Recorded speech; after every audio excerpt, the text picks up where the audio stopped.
Hello hello hello.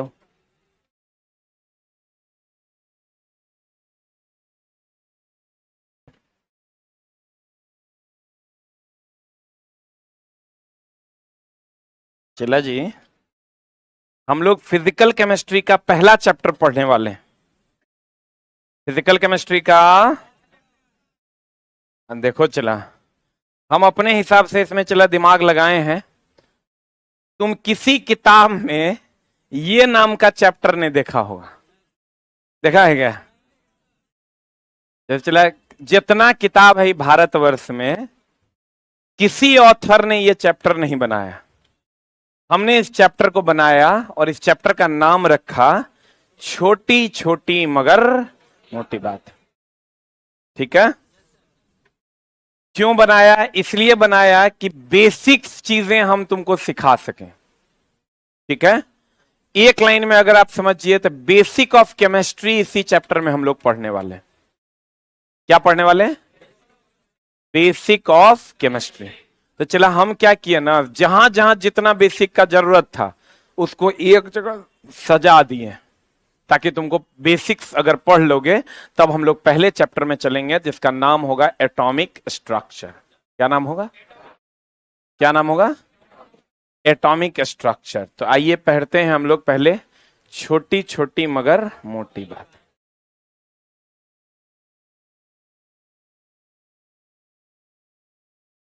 कभी cinema देखे हो? हम लोग कहते हैं हीरो और हीरोइन की केमिस्ट्री। सुनो ये वर्ड, हम लोग ध्यान ही नहीं देता है।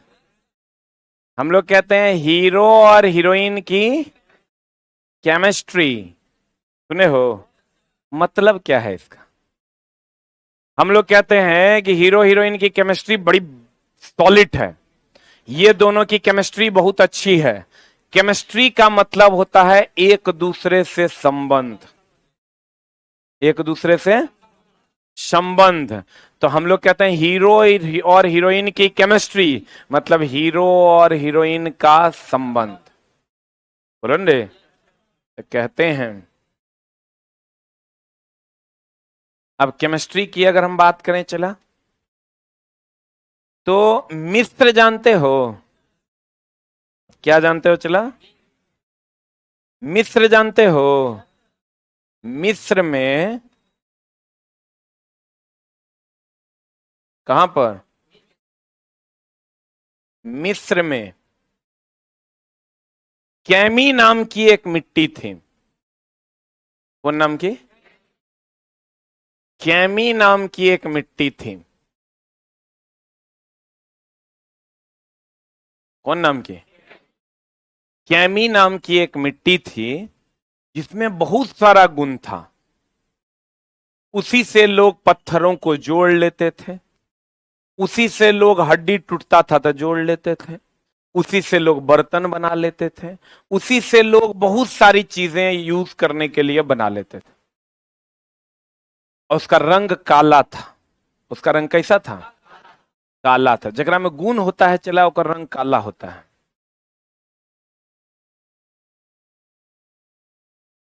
जो गोरा है समझ लो, ओकरा में गुण क्या है? कम है। ठीक है ना? आप देख लो तो, और चारों तरफ जैसे हम लोग काले हैं तो हम लोग में गुण ज्यादा हैं। काले नहीं ना है? चलो कम से कम गोरे तो हैं यार। अब देखो, तो कैमी नाम की जो मिट्टी थी वो काली थी, लेकिन उसमें बहुत सारे गुण थे। और ये कहां पाया जाता था? मिस्र में। तो यहीं से चला खोज हुआ केमिस्ट्री का। किसका खोज हुआ? केमिस्ट्री, रसायन शास्त्र का खोज हुआ। और इसके पिता थे लेबोजियर। क्या नाम था? लेबोजियर को फादर ऑफ केमिस्ट्री के नाम से जाना जाने लगा। ठीक है? अब लेबोजियर ने जब कैमी नाम की मिट्टी मिली, उसके बाद इस पर खोज होना शुरू हो गया। तो देखा, अरे तरीके, ये एगो तत्व है, अगर हाथ पर लेते हैं तो हवा से अभिक्रिया करके पिघल जाता है। ये एगो तत्व है, ये बहुत ही चमकता है। ये एगो तत्व है जे गर्म नहीं होता है। ये एगो तत्व यहाँ मिला जरा में चला वह गुण है कि यह बहुत ही मुलायम है। ये एगो तत्व है जरा में हे गुण है, वो एगो तत्व है जरा में हऊ गुण है। जैसे चला एगो बात बताओ, हर जगह की मिट्टी अलग अलग किस्म, हर जगह के लोग अलग अलग किस्म, तो सब तरह के की मिट्टी है, सब तरह का गुण है।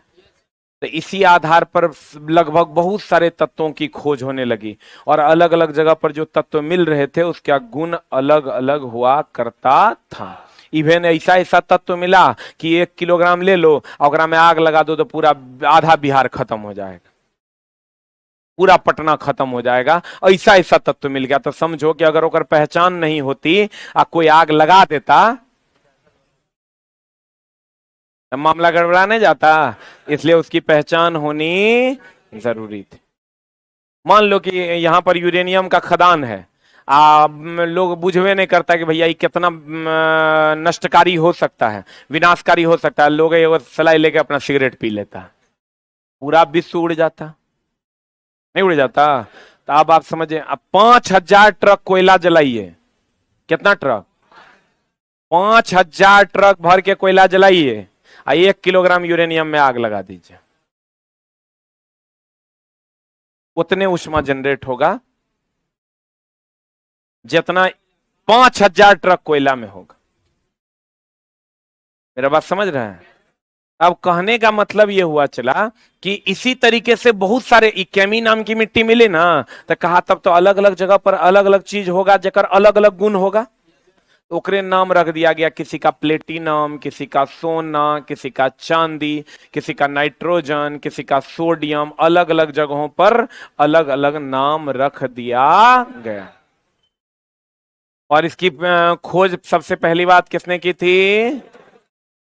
लेबोजियर ने की थी। किसने की थी? अब देखो, और लेबोजियर जो था चला, ये 18वीं शताब्दी में किया था। कैवीं शताब्दी में? और ये कहां का था?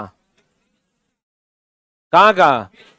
मिस्र का था, लेकिन ये था जेन्युइनली कहां का था? फ्रांस का। कहां का था? फ्रांस। कहता रसायन विज्ञान विज्ञान की वह शाखा है जिसके अंतर्गत पदार्थों की रासायनिक संरचना, स्ट्रक्चर, संघटन, गुणधर्म तथा परस्पर रासायनिक अभिक्रियाओं और उनके परिणामों का क्या किया जाता है? अध्ययन। एक पदार्थ का क्या गुण है, वह पदार्थ दूसरे पदार्थ से अभिक्रिया करके क्या बनाएगा, उसका क्या प्रॉपर्टीज होगा, इन सब का अध्ययन ही क्या कहलाता है? रसायन विज्ञान, केमिस्ट्री कहलाता है। 18वीं शताब्दी के फ्रांसीसी रसायन शास्त्री एंटोनी लेबोजियर को आधुनिक रसायन विज्ञान का जनक माना जाता है। यही थे लेबोजियर साहब। रसायन शास्त्र की उत्पत्ति कहां हुई थी? मिस्र में पाई जाने वाली मिट्टी कैमी से हुई थी। कैमी का शाब्दिक अर्थ क्या होता है? काल। क्या होता है? एक होता है द्रव्यमान संरक्षण का सिद्धांत, आगे हम आपको पढ़ाएंगे, भी लेबोजियर दिया था। रसायन विज्ञान का जन्म कहां हुआ तब? इसको अलग से पढ़ाएंगे। चला, रसायन विज्ञान का जन्म कहां हुआ? मिस्र में। कहां हुआ? किस मिट्टी से? कैमी नाम की मिट्टी से। कैमी का रंग कैसा था? काला। रसायन शास्त्र के पिता एंटोनी लेबोजियर थे। कौन थे?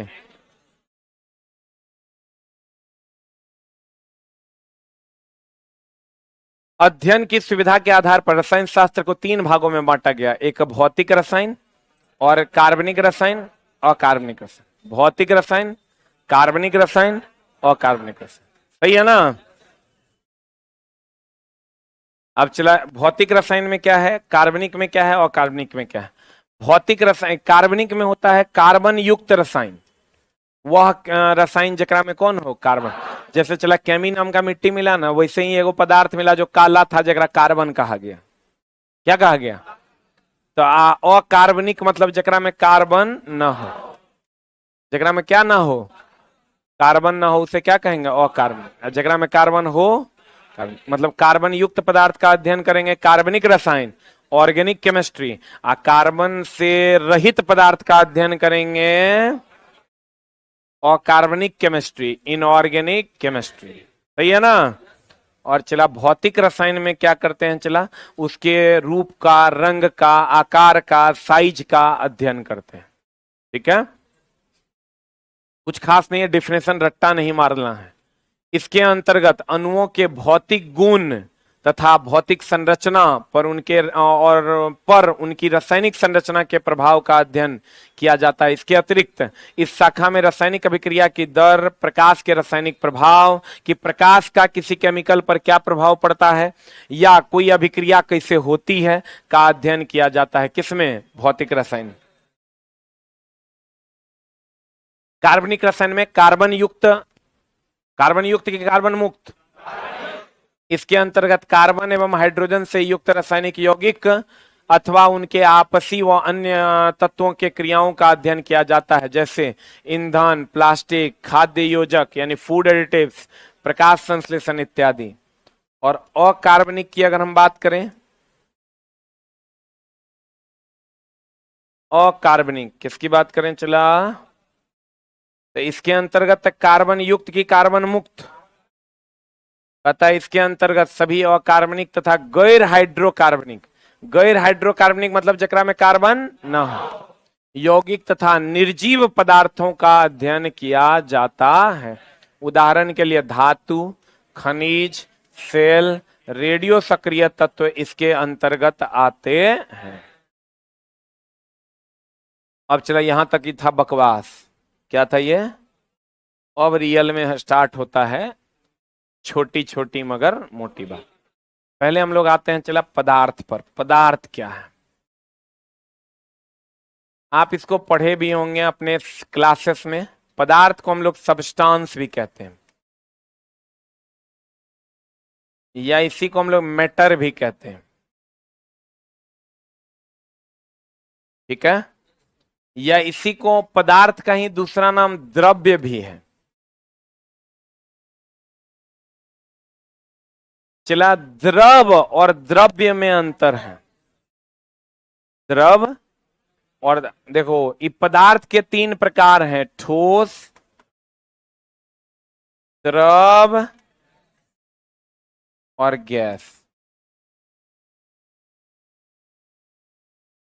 ठोस, द्रव, गैस। पदार्थ के कितने प्रकार? कौन कौन? तो ये चला द्रव है और ये द्रव्य है। बुझा तड़ क्या? ये द्रव है, इसका इंग्लिश होता है सॉलिड, लिक्विड,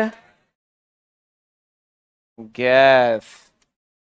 द्रव्य का मतलब होता है पदार्थ, द्रव का मतलब होता है लिक्विड। नहीं बुझोगे तो हो जाएगा दिक्कत। कितने लोग पहले नहीं जानते थे? कितने लोग पहले से जानते थे? वेरी गुड, बहुत बढ़िया। अगर आप जानते हैं तो समझिए बहुत बढ़िया बात है, मतलब केमिस्ट्री का नॉलेज आपके पास है। कुछ ना कुछ तो आपके पास एकदम 100%। बहुत लोगों के पास अधिक नॉलेज भी है। नहीं तो चला, ये वर्ड भी बहुत लोगों को नहीं पता है, जबकि ये बहुत छोटी सी बात है। द्रव और द्रव्य बहुत छोटी सी बात है, लेकिन यह बहुत लोगों को पता नहीं है। द्रव्य का मतलब क्या? पदार्थ। और द्रव का मतलब क्या? लिक्विड। अब पदार्थ किसको कहते हैं चला? जिसका, एक मिनट, जो स्थान घेरता हो, जिसमें भार हो, जिसे हम अपने ज्ञानेंद्रियों से टचमी कर सकें, छू सकें, उसे हम क्या कहते हैं? पदार्थ कहते हैं। बोलिए, दूध पदार्थ है? हाँ, नहीं है? छोटा ग्राम द्रव्यमान नहीं है, वो स्थान नहीं छेकता है। प्यार पदार्थ है? मोहब्बत, इश्क, दुश्मनी, दोस्ती, क्योंकि वो स्थान नहीं छेकता। लेकिन लकड़ी, कोयला, घी, कुत्ता, गूं पदार्थ है कि नहीं? बोलन रे, कहते हैं पदार्थ वह वस्तु जो स्थान छेके, जिसमें भार हो, उसे पदार्थ कहते हैं। हवा, पानी, गैस क्या है? पदार्थ है। अब देखो चला पदार्थों का वर्गीकरण।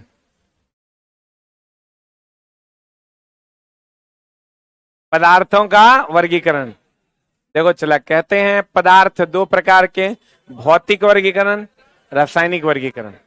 भौतिक वर्गीकरण होता है जिसमें पदार्थ तीन प्रकार के, ठोस, द्रव, गैस। रासायनिक वर्गीकरण में एगो शुद्ध पदार्थ, एगो मिश्रण। शुद्ध पदार्थ दो प्रकार का, एगो तत्व, एगो यौगिक। तत्व तीन प्रकार का, धातु, अधातु, उपधातु। यौगिक दो प्रकार का, कार्बनिक, अकार्बनिक। मिश्रण दो प्रकार का, समांगी, विषमांगी।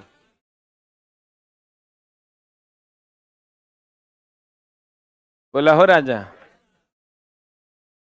करेजा में बढ़िया से समझो। आई एकदम चला इंपॉर्टेंट नहीं है, इंपॉर्टेंट नहीं है। ओकरा कहने से होगा कि हमरा कहने से होगा? वो जे कहेगी से होगा। एकदम एकरा याद नहीं करना है, बस ऐसे ही देख लो मजाक में, क्योंकि इसको रट्टा मारने की जरूरत नहीं है, एकर कोनो कामे नहीं है। भौतिक वर्गीकरण में पदार्थ तीन प्रकार के, ठोस, द्रव, गैस। रासायनिक वर्गीकरण दो प्रकार, शुद्ध पदार्थ, मिश्रण। शुद्ध पदार्थ तत्व, यौगिक। तत्व तीन प्रकार के, धातु, अधातु, उपधातु। यौगिक कार्बनिक, अकार्बनिक। मिश्रण दो प्रकार का, समांगी, विषमांगी। यही ना बात है। वो सब छोड़ो, पहले हेकरा पढ़ते हैं, तब एकर पूरा ब्रांच को हम लोग पढ़ेंगे। बोलो हाँ या ना।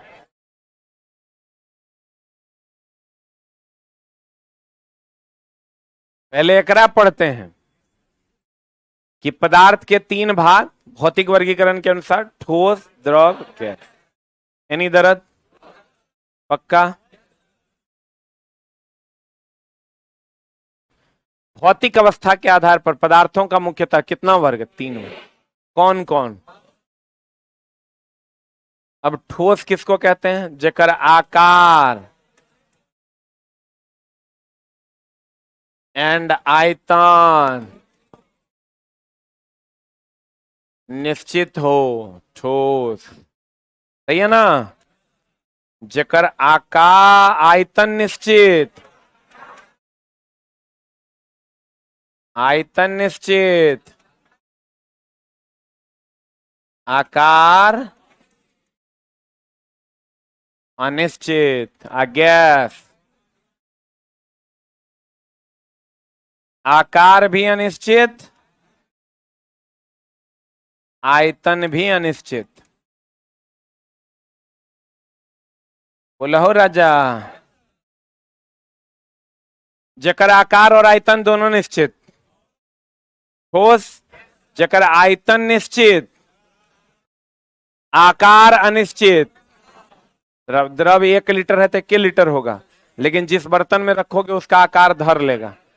जेकर मतलब आयतन तो निश्चित है, 1 लीटर का 1 लीटर, लेकिन आकार क्या है? अनिश्चित। और गैस में चला 1 लीटर लोगे, गैस में मिल जाएगा तुरंत 1.5 लीटर हो जाएगा। तो कहते हैं गैस का आकार भी अनिश्चित, आयतन भी अनिश्चित। बोलवे नहीं करेगा। गैस का आकार भी अनिश्चित और आयतन भी क्या? अनिश्चित। नहीं समझा? क्या समझा? ठोस का आकार और आयतन निश्चित, द्रव का आयतन निश्चित, आकार अनिश्चित। आयतन 1 लीटर लोगे दूध तो 1 लीटर रहेगा, लेकिन आयतन, आकार, आयतन निश्चित, लेकिन आकार होकर जिस बर्तन में डाल दोगे उसी रूप ले लेगा। गैस की अगर हम बात करें तो गैस में आकार भी अनिश्चित, आयतन भी अनिश्चित। बोलवे नहीं करता। आई ठोस तो चिन्हिए लेगा, लकड़ी द्रव है, लकड़ी क्या है? पक्का ना? दूध क्या है? एलपीजी, सीएनजी गैस है, एलपीजी गैस है। बहुत बढ़िया, इतना तो कम से कम पहचान रहा है। ठोस, द्रव, गैस। कुछ दिखा फिगर में? दिख गया होगा। ठोस के कण सटे सटे, द्रव के कण थोड़ा हटे, गैस के कण पूरे। बोलो रे। Solid, liquid, gas.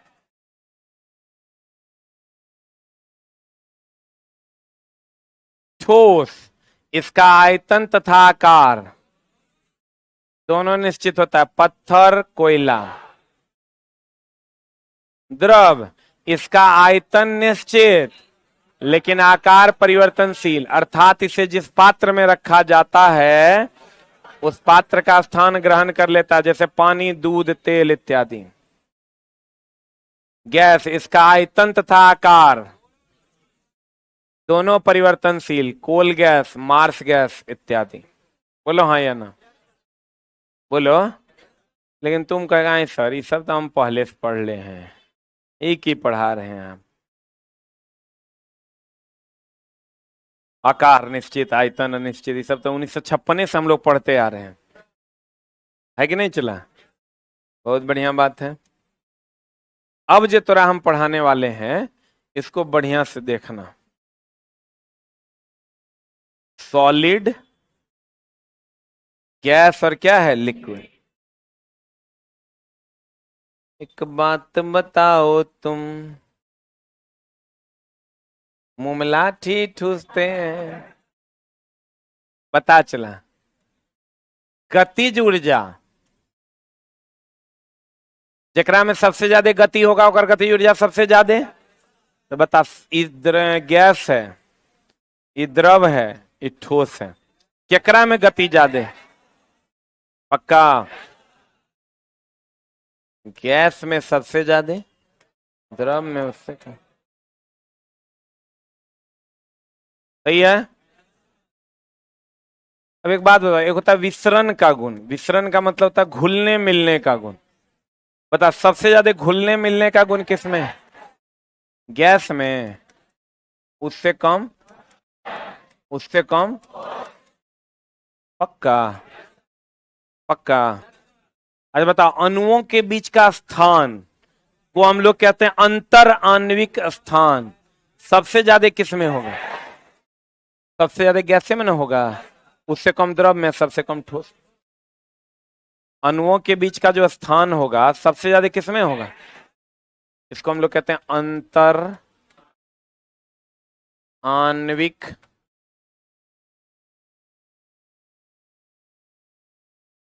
स्थान। सबसे ज्यादा किस में है? उससे कम, उससे कम। Any doubt, any doubt?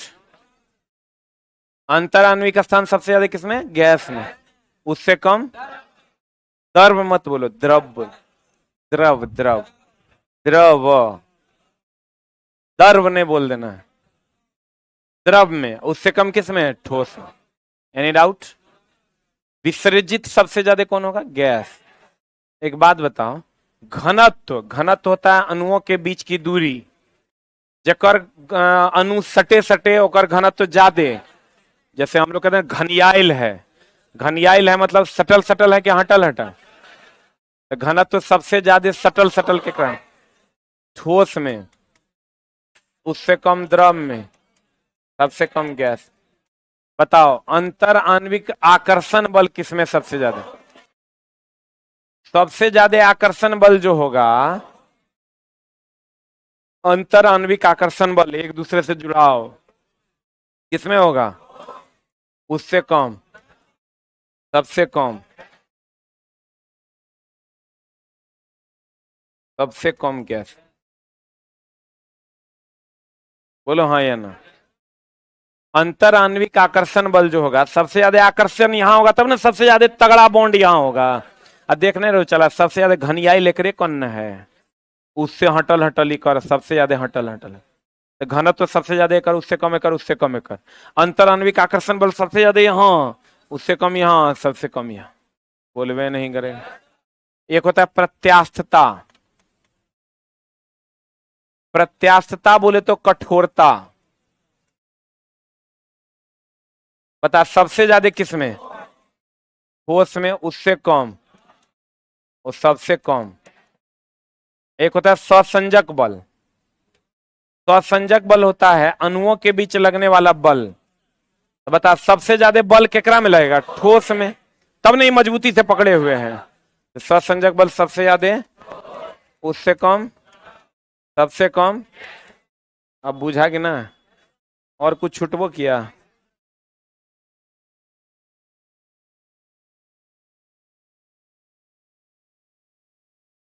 चला किताब हमरे है, ऐसन बात करता है।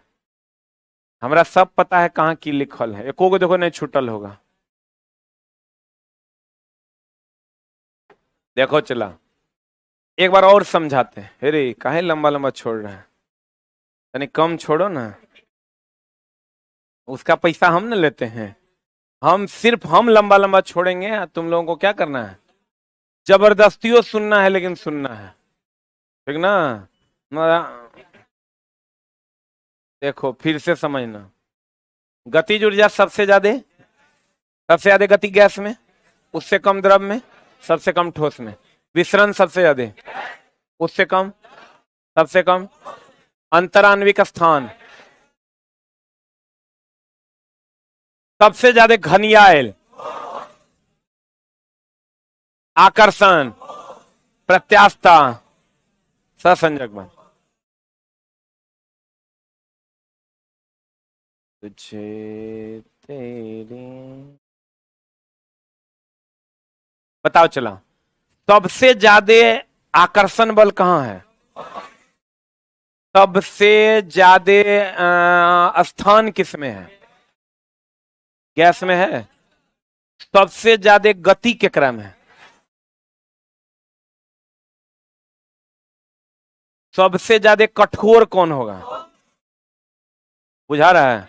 सबसे ज्यादा विसरण किसका होगा, अंतराण्विक स्थान सबसे ज्यादा किस, लेकिन आकर्षण बल सबसे ज्यादा किस।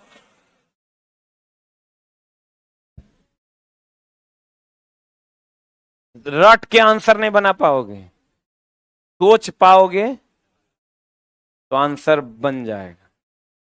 बोलो हाँ आकि ना, ना तो बोलबो मत करना।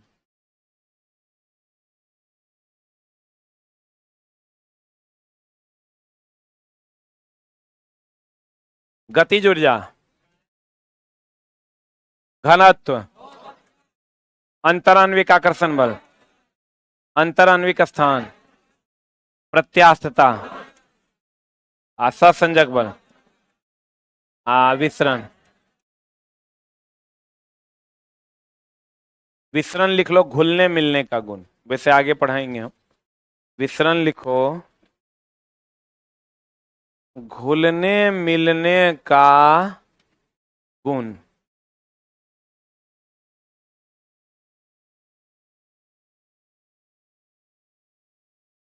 विसरण लिखो चला, घुलने मिलने का गुण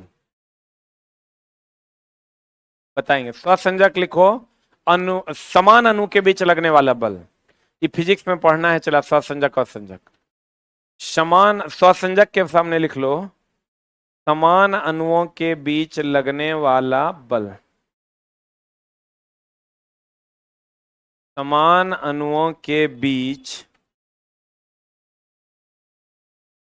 लगने वाला बल, स्वसंजक बल क्या होगा, समान अणुओं के बीच लगने वाला बल। लिख लिया चला। चलने के लिए हड्डी जरूरी है कि मांसपेशी की दोनों, बाप ले बाप। अब देखो चला, ज्योमेट्रिक स्केल का मैक्सिमम रेंज कितना, 15 सेंटीमीटर या 0.15, 0.15, 0.15 मीटर ना। वाह। अब देखो चला, ठोस द्रव गैस के अलावे पदार्थ की दो अवस्थाएं हैं।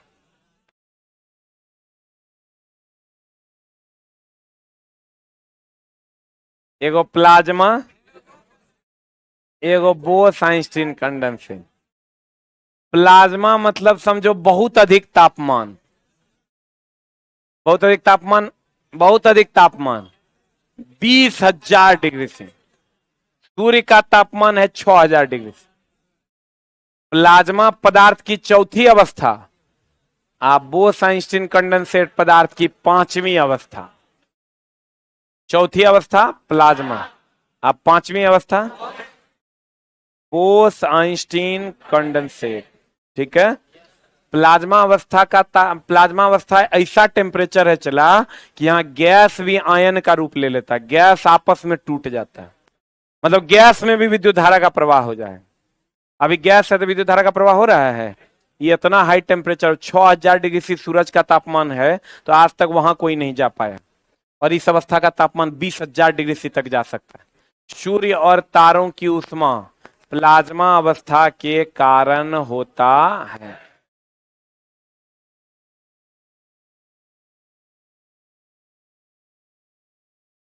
तार जल रहा है, जले तो नया लगा देंगे, जल जाए। तोरा कुछ नहीं ना हो रहा है, तोरा कुछ होगा तो बताना, तू नया नहीं आ सकता है। लेकिन तार तो चला नया अब तोरा मंत्र मार के भी नया ला सकते हैं क्या? लेकिन चला तरवा हम लगा दें, पैसा चला ये न रहा है एकदम। हमरा कोई कहता है ही खराब है, हम बदल दो साले, पैसा कोनो दिक्कत थोड़े है एकदम। इसके लिए थोड़ा टेंशन नहीं लेना, तुम खाली पढ़ाई पे ध्यान दो, क्योंकि अब तुम्हारा शेड्यूल हम और ज्यादा टाइट करने वाले हैं। शनिवार रविवार को सतुआ बांध के आना पड़ेगा, वैसा जुगाड़ कर रहे हैं। मतलब शनिवार रविवार को तुमको हम कम से कम 12-13 टाइप का टेस्ट दिलवाएंगे, एको सेकंड का फुर्सत में।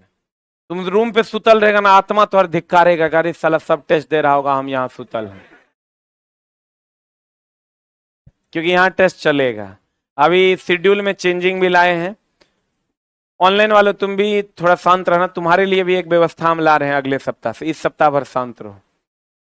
ऑफलाइन वाले बच्चों, बहुत सारे बच्चों का डिमांड है कि एएलपी का मेंस का टेस्ट भी स्टार्ट हो, तो एएलपी का मेंस का टेस्ट भी अब स्टार्ट हो रहा है इसी सप्ताह से। ठीक है, और इस सप्ताह का शेड्यूल अभी हम लिखेंगे, तनी एकरा हमरा पढ़ाने दो। प्लाज्मा पदार्थ की चौथी अवस्था है, और सूर्य और तारों का तापमान प्लाज्मा अवस्था के कारण होता है। कौन अवस्था का? सूर्य और तारा का जो ताप होता है वो प्लाज्मा अवस्था के कारण होता है। किस अवस्था का? अब प्लाज्मा पदार्थ की कई अवस्था? चौथी। इस तापमान पर गैस भी आयन का रूप ले लेता है, इसलिए इसको हम आयनित अवस्था भी कहते हैं। कौन अवस्था कहते हैं? तो कहते हैं आप बोस-आइंस्टीन कंडेंसेट, ये पदार्थ की 5वीं अवस्था है। इस पर खोज अभी जारी है, लेकिन इसका नाम भारतीय वैज्ञानिक सत्येंद्र नाथ बोस के नाम पर पड़ा है। कहते हैं देखो प्लाज्मा अवस्था, देख रहा है कितना हाई टेम्परेचर है, सूरज है, कहते हैं प्लाज्मा। आई देखो आयन, आयन आपको दिख रहा है, तो कहते हैं चला प्लाज्मा का कोई निश्चित आकार या निश्चित आयतन नहीं होता। प्लाज्मा की पहचान सर विलियम क्रूब्स द्वारा 1879 में हुई थी, लेकिन प्लाज्मा नाम इरविंग लैंगम्यूडर ने दिया था। यह पदार्थ की कईवीं अवस्था है? चौथी। एगो यही लाइन इंपॉर्टेंट है, सब नहीं पढ़ना है। एगो जो हेई लाइन देख लो, प्लाज्मा है चला, इतना हाई टेम्परेचर पे कोई जा पाएगा? एकदम नहीं जा सकता। देख लो ये सूरज है, सूरज का ये नजदीकी व्यू है, यहाँ पर आज तक चला कोई नहीं जा पाया, जबकि इसका टेम्परेचर कितना है? 6000 डिग्री सी मात्र। आप प्लाज्मा का, प्लाज्मा अवस्था का तापमान 20000 डिग्री सी तक होता है। होता है नहीं, तक होता है, मतलब मैक्सिमम हो गया, मिनिमम उससे कम हो सकता है। यो नहीं पूछेगा तुमको, जो पूछेगा वो ई पूछेगा, और न तो पूछेगा पदार्थ की चौथी अवस्था प्लाज्मा अवस्था है। सूर्य और तारों की ऊष्मा प्लाज्मा अवस्था के कारण होता है। महा भी आए, सूर्य और तारों की ऊष्मा प्लाज्मा अवस्था के कारण होता है। महा भी आए। अब बोस-आइंस्टीन कंडेंसेट, यह पदार्थ की कईवीं अवस्था है? 5वीं। तो बताओ पदार्थ की अगर कहेगा मुख्यतः कितनी अवस्था? 3, ठोस द्रव गैस। आप पदार्थ की कितनी अवस्था? तब 5। अगर 5 नहीं रहेगा तब 3। अब पदार्थ की चौथी अवस्था प्लाज्मा अवस्था। सूर्य और तारों की ऊष्मा प्लाज्मा के कारण। बताओ सबसे ज्यादा घुलने मिलने का गुण किसमें? गैस में ना। सबसे ज्यादा दूरी किसमें? गैस में। और सबसे ज्यादा घनियाल कौन? सबसे अधिक अंतराण्विक आकर्षण बल किसमें? किसमें? घुलने मिलने का गुण पक्का। सबसे ज्यादा घनियाल कौन? ठोस के कौन ना। पता नहीं बुझाया कि नहीं। फिजिक्स की खोज, केमिस्ट्री की खोज कहाँ हुई थी? मिस्र में। मिस्र में कौन मिट्टी से? कैमी नाम की मिट्टी से। कैमी का रंग कैसा था? काला था। बोलो न रे। आप पदार्थ जो स्थान छके जिसमें भार हो, बोलो। ठोस जकर आकार और आयतन दोनों निश्चित। द्रव में आयतन निश्चित, आकार अनिश्चित। गैस में दोनों अनिश्चित।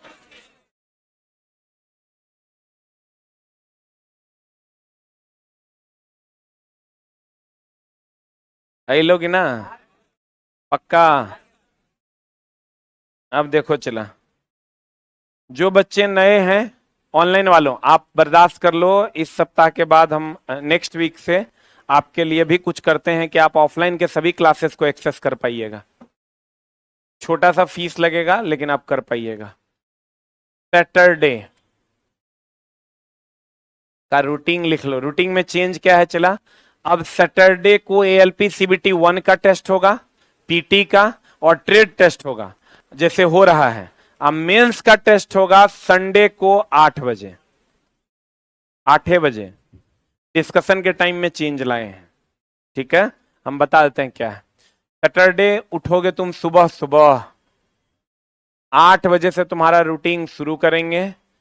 8 AM में एएलपी टेक्नीशियन का सीबीटी 1 का टेस्ट, और फिर 9:30 में AM में ट्रेड टेस्ट। फिर रीजनिंग टेस्ट जो 12 बजे से होता था अंचला, होता था ना, ओकर टेस्ट का टाइम पीछे लागे। रीजनिंग का ओपन टेस्ट होता था ना 12 बजे से, ओकर टेस्ट का टाइम पीछे ले आए हैं 11 बजे से। 11 AM रीजनिंग टेस्ट कल से ही। Reasoning test. और फिर 1 बजे से, कितना बजे से? 1 बजे से एएलपी टेक्नीशियन का सीबीटी 2 का, किसका? सॉरी, सीबीटी 1 का। सीबीटी 1 का डिस्कशन दोनों जगह, यूट्यूब पे भी ऑफलाइन में भी। कोशिश कीजिएगा ऑफलाइन में आने का, ज्यादा फायदा मिलेगा। 1 मिनट लिखने दो पहले हम। 1 बजे के बाद थोड़ा आगे बढ़ते हैं। थोड़ा आगे बढ़ने के बाद 4 बजे तक ये चलेगा। 4 बजे के बाद जिसका जो क्लास है अपने हिसाब से चलेगा। ठीक है ना? 2 बजे से जो मैथ चल रहा था वो नहीं चलेगा अब। ठीक है, एडवांस मैथ रेगुलर क्लास में ही पढ़ाया जाएगा। पता चला आधा आज पढ़े, आधा फिर अगला शनिवार रविवार पढ़ते हैं, चैप्टर भूल जाता है बच्चा, इसलिए उसको हम रोक दिए हैं। ठीक है, तुम लोग चला नहीं बोलता था ऐसा थोड़े कि पता नहीं चलता है। कि सब सर भी बोले हैं कि उसको अभी रेगुलर में पढ़ेगा, मंडे टू फ्राइडे में बच्चा पढ़ेगा मैथ। ठीक है, 1 महीना ज्यादा जाएगा और क्या होगा। ये हो गया तुम्हारा कब का रूटीन? सैटरडे का। फोटो खींच लो, ले आने तो लिख लो। तो लिख लिया?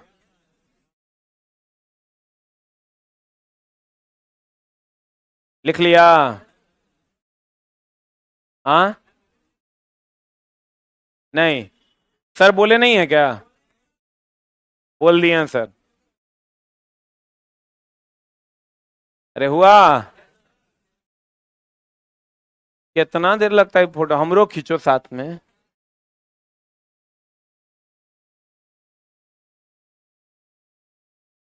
हम तो बाय डिफॉल्ट आ जाएंगे। मेन आदमी हम ही ना है रे। अरे हो गया? आ जाओ मेरे दोस्त संडे के रूटीन पे। संडे ये रूटीन हम अभी बना के कम्युनिटी में भी लगा देते हैं। Sunday test. संडे सुबह तुम्हारा हम करेंगे 6 बजे। 6 AM में जीके जीएस का टेस्ट होता है कुणाल सर का। कितने लोग दे रहे हैं? कैसा लग रहा है? अच्छा कि खराब? अच्छा लग रहा है। जो लोग नहीं दे रहे हैं दीजिए, 5 टका फीस है।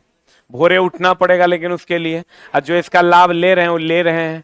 फिर 8 बजे AM में एएलपी टेक्नीशियन का CBT 2 का टेस्ट होगा।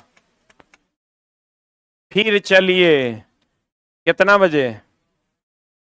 8 बजे के बाद, 8 से 9:30 यही हो जाएगा। 9:30 के बाद हट चुट्टा एगो टेस्ट मिस हो रहा था। 12 बजे नून में माइंड टेस्ट है। माइंड टेस्ट दे रहे हैं ना? Very good. जो बच्चा पूरा सप्ताह में मटेरियल ले रहा होगा मंगलवार को, वो आ रहा है, चला माइंड टेस्ट दे रहा है। कुछ लोग अपना सुन रहे हैं और घर पे जाके सूत रहे हैं। तो भैया सुनो और सूतो। एक दिन आएगा जब ये सोएगा तू उठ के काम करेगा, लेबर वाला, याद रखना। 12 बजे माइंड टेस्ट। 12 बजे के बाद फिर तुम्हारा 1 बजे से PM में ALP CBT 2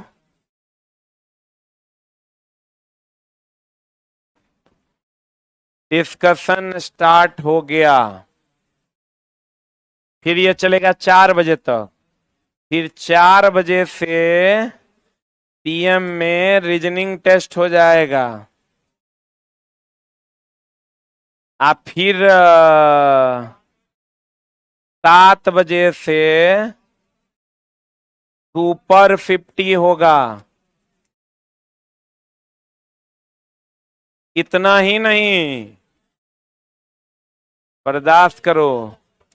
9:15 PM में दोनों दिन NCERT होगा। खींच लो फोटो। हाँ,